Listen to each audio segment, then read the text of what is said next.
সর্বশ্রেষ্ঠ মর্যাদা দিলাম। আপনি একটু চিন্তা করেন, কুনতুম খায়রা উম্মাহ, আল্লাহর ভাষায় আমরা শ্রেষ্ঠ, আল্লাহর জবানের ভাষায় আমরা শ্রেষ্ঠ। এখন শ্রেষ্ঠ কিভাবে হব? আপনাদেরকে এখন রুলসে চলে যায়, শ্রেষ্ঠ কেমনে হব? আমরা নিজের ইচ্ছা মতো স্বাধীন মতো শ্রেষ্ঠ হতে পারবো না। আমরা শ্রেষ্ঠ হতে হলে অবশ্যই নবীর ইত্তেবা করা লাগবে। কথা ঠিক কিনা? ঠিক। আল্লাহর নবীর ইত্তেবা করা লাগবে। বলে হুজুর আল্লাহটা বললেন না কেন, রসুলেরটা কেন বললেন?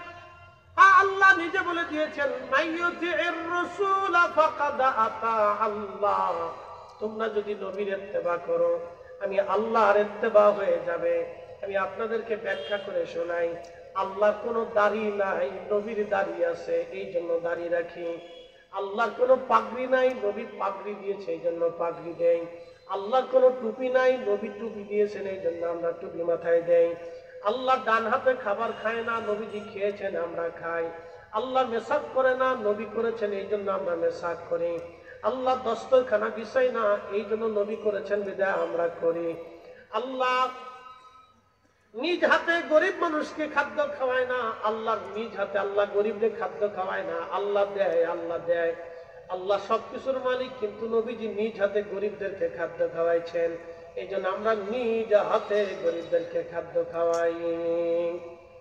খুব মনোযোগ দিবেন। আমার রব, আমার আল্লাহ আমার রসুলের ইত্তেবা করতে বললেন, কারণ কি?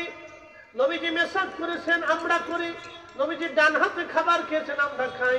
নবীজি ঢিলা কুলুপ ব্যবহার করেছেন, আল্লাহ ঢিলা কুলুপ ব্যবহার করেন না।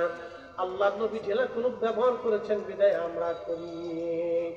নবীজি শৌচকার্য করছেন, আল্লাহ করেন না, এই জন্য আমরা করি। আল্লাহ নবী বিয়ে করেছেন, নবীজি আল্লাহর কোনো বিয়ে থা নাই, এই জন্য আমরা বিয়ে করি। আল্লাহ রসুল স্ত্রীর সাথে সুন্দর আচরণ করেছেন, আল্লাহর কোনো স্ত্রী নাই, এই জন্য স্ত্রীর সাথে সুন্দর আচরণ আমরা করি। এরকম হাজার হাজার সুন্নতের কথা বলতে পারি, শত শত নিয়ম কানুনের কথা